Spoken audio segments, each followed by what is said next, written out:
Assalamualaikum, halo teman-teman. Di video kali ini kami akan membahas objek wisata Bromo. Kira-kira apa aja sih yang ada di Bromo? Apa sih yang membuat Bromo itu terkenal di Indonesia maupun di mancanegara? Ikutin terus ya dan lihat terus video kami. Selamat menonton.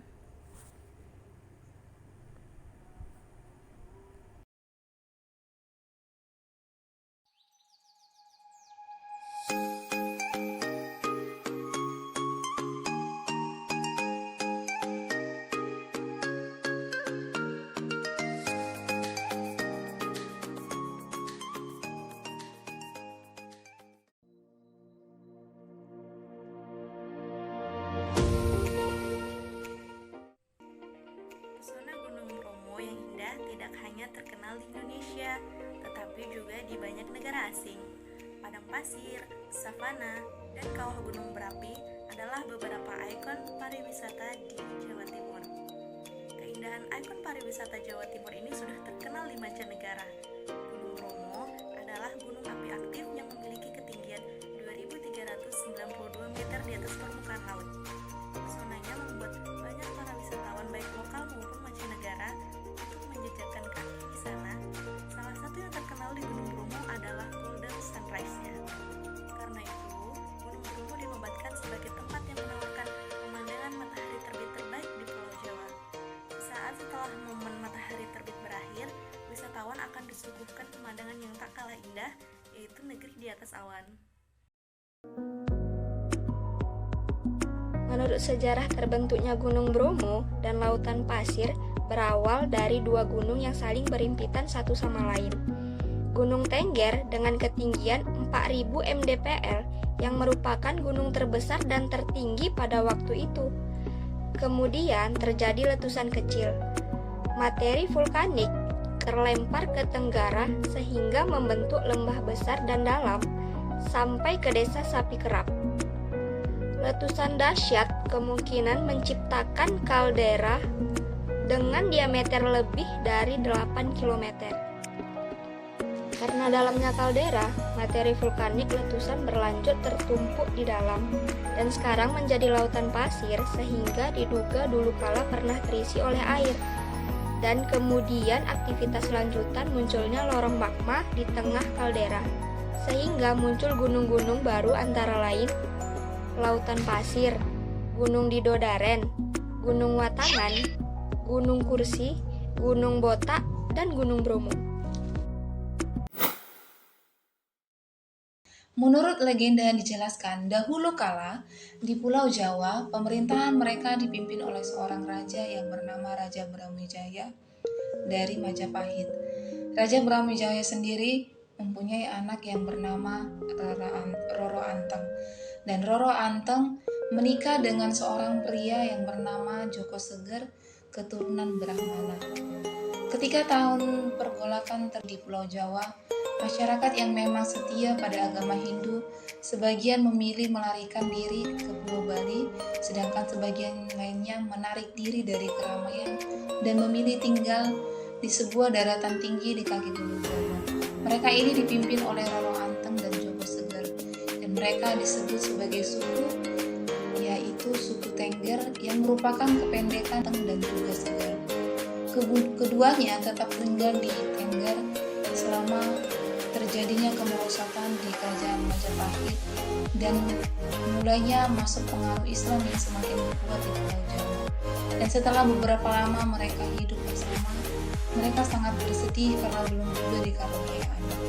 Akhirnya Joko Seger dan juga Roro Anteng memutuskan untuk bersendiri di puncak Gunung Bromo. Dan setelah beberapa lama mereka akhirnya mendapat petunjuk bahwa permintaan mereka akan dikabulkan dengan satu syarat, anak bungsu mereka yang setelah lahir harus dikorbankan ke bawah gunung Bromo. Setelah beberapa tahun kemudian mereka dikaruniai 25 orang anak, dan tiba saatnya Roro Anteng dan juga Joko Seger harus mengorbankan si bungsu. Namun mereka tidak tega untuk melakukannya. Dan ketika para masyarakat desa mengetahui keputusan itu, mereka sangat marah dan membawa anak bungsu dari Joko Seger dan juga Roro Antep untuk dikorbankan. Dan karena hal ini sebagai penghormatan mereka akhirnya memberikan sesaji setiap tahunnya di bawah kaki Gunung Bromo, dan ini menjadi peringatan bagi mereka setiap tahunnya dan berlangsung hingga pada saat ini.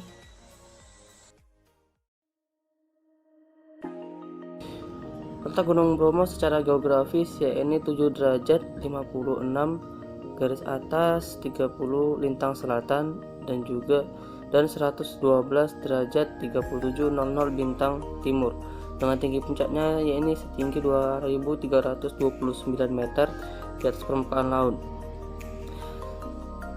Sedangkan secara administrasi terletak di Kabupaten Probolinggo, Provinsi Jawa Timur.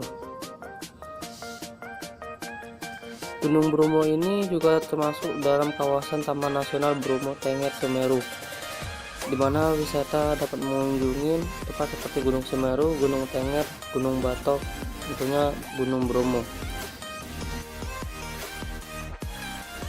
Tanjakan 1 berada di ketinggian 2770 mdpl, adalah tempat strategis untuk menyaksikan Golden Sunrise yang sangat terkenal di Gunung Bromo. Untuk mencapai view poin penanjakan, satu wisatawan harus menggunakan kendaraan jeep yang memang satu-satunya kendaraan yang beroperasi untuk menuju tempat wisata di sekitaran Gunung Bromo. Lokasinya sangat tinggi saja membuat udara di sana objek wisata sana sangat sejuk, sehingga diharapkan para wisata memakai jaket berbahan yang cukup tebal. Dalam paket wisata ditawarkan oleh para agentur wisata Gunung Bromo, tempat wisata penanjakan Bromo akan menjadi lokasi pertama yang dikunjungi saat mendapatkan Golden Sunrise. Gunung Widodaren ini terletak tidak jauh dari Gunung Bromo. Juga Gunung Widodaren ini bersebelahan dengan Gunung Batok yang berlokasi di Taman Nasional Tengger Semeru. Gunung Widodaren ini memiliki puncak ketinggian 2614 meter di atas permukaan laut. Gunung Widodaren ini juga sering digunakan sebagai tempat bertapa oleh penduduk asli suku Tengger, yang mereka percayai bahwa jika mereka bertapa, mereka akan mendapatkan dan meningkatkan kesempurnaan mereka sendiri. Cerita-cerita yang berkaitan dengan masyarakat Tengger dan Gunung Widodaren ini menjadi bagian yang menarik selain keindahan alam dan pesona alam yang dimiliki oleh objek wisata Gunung Widodaren. Wisata Kawah Utama Bromo. Gunung Bromo memiliki kawah dengan ukuran garis tengah sepanjang kurang lebih 800 meter dari utara ke selatan dan kurang lebih 600 meter dari timur ke barat. Terdapat juga sebuah lingkaran raksasa yang panjang jari-jari, lingkaran sepanjang 4 km dari pusat Kawah Bromo yang disebut sebagai Kawah Utama.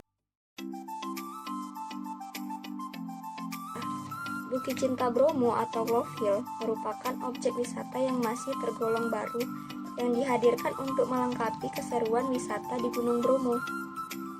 Sebagian wisatawan berpendapat bahwa Bukit Cinta adalah viewpoint Golden Sunrise yang tidak kalah bagusnya dengan penanjakan 1. Itu sebabnya jika apabila poin penanjakan 1 dirasa sangat ramai dipadati wisatawan, sebagai pengunjung memutuskan untuk beralih ke Bukit Cinta Bromo.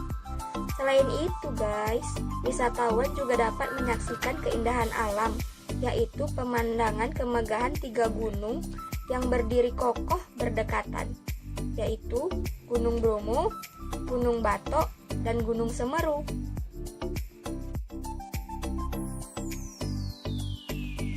Padang pasir yang memiliki luas sebesar 5.920 hektar ini menjadi pemandangan alam yang tidak didapatkan di sekitar pegunungan lain yang ada di Indonesia loh guys. Bahkan, Taman Nasional Tengger Semeru dinobatkan sebagai satu-satunya kawasan pegunungan yang memiliki lautan pasir yang luas di Nusantara. Hembusan angin kencang yang meniup pasir-pasir di lokasi ini menyebabkan butiran-butiran pasir berterbangan ke udara. Geseran antara butiran pasir menimbulkan suara desis layaknya manusia yang sedang mengeluarkan suara bisikan. Ini sebabnya lokasi ini diberi nama Pasir Berbisik, yang kemudian dipopulerkan lewat judul film layar lebar karya sutradara Nan Aknas pada tahun 2021. Wah, keren kan guys? Pemandangan indah di Bukit Teletabis serta savana yang terdapat di kaki bukit menjadi salah satu tempat favorit bagi para turis yang hobi fotografi. Bahkan tak jarang di lokasi Bukit Teletabis Bromo dijadikan tempat untuk pengambilan gambar prawedding. Sarana objek wisata Gunung Bromo. Ada 4 pintu masuk untuk mencapai kawasan wisata Bromo, yaitu Desa Cemerolowong di Probolinggo, Desa Wonokitri di Pasuruan, Desa Ngadas Tumpang di Malang, dan Desa Burno di Lumajang. Kawasan wisata Gunung Bromo sudah didukung dengan sarana dan prasarana yang memadai, seperti penginapan, hotel, homestay, serta transportasi yang mudah didapatkan untuk mengunjungi Gunung Bromo. Untuk mencapai puncak penanjakan 1, para wisatawan biasanya memakai kendaraan mobil jeep. Namun ada pula yang nekat mendaki dengan berjalan kaki, dan tentu saja medan yang mereka lalui tidak mudah. Para wisatawan akan disuguhkan dengan pemandangan golden sunrise yang sangat menakjubkan. Setelah itu, wisatawan bisa melanjutkan perjalanan ke kaki Gunung Bromo kurang lebih 1 jam dari puncak penanjakan yang pertama, tentu saja dengan mengendarai mobil jeep. Dengan melewati lautan pasir yang membentang sangat luas, tentu akan sangat menyenangkan dan menakjubkan. Setelah itu, wisatawan bisa berjalan kaki menaiki sekitar 250 anak tangga untuk sampai di puncak Bromo. Sesampainya di puncak Bromo, wisatawan akan dapat melihat kawah Gunung Bromo yang mengeluarkan asap putih yang tebal dan tentu saja fenomenal karena jarang ada di Indonesia bahkan di dunia. Dan jika beruntung pada hari tertentu, wisatawan dapat melihat masyarakat suku Tengger yang akan mengadakan upacara adat yang terkenal dengan nama upacara Kasado. Upacara ini merupakan bentuk permohonan panen yang berlimpah atau meminta tolak bala dan kesembuhan atas berbagai penyakit, yaitu dengan cara mempersembahkan sesaji dengan melemparkan ke kawah Gunung Bromo. Konservasi Taman Nasional Bromo Tengger Semeru atau TNBTS segera dibenahi dengan pembangunan fasilitas sarana wisata alam yang terletak di Dusun Cemplang, Desa Ngadas, Kecamatan Poncokusumo, Kabupaten Malang, yang nantinya terdapat deck view yang menghadap ke Gunung Bromo dan Gunung Semeru. Letaknya yang strategis dapat memanjakan para wisatawan yang berkunjung ke kawasan TNBTS. Kemudian juga akan dibangun lahan parkir kendaraan seluas 1.500 meter persegi yang nantinya secara penuh akan diserahkan pengelolaannya kepada warga sekitar, sehingga warga sekitar Desa Jemplang dapat terbantu perekonomiannya dari pengelolaan lahan parkir. Demikian penjelasan kami mengenai objek wisata Bromo. Semoga dapat bermanfaat bagi semuanya. Terima kasih sudah menonton dan sampai jumpa lagi.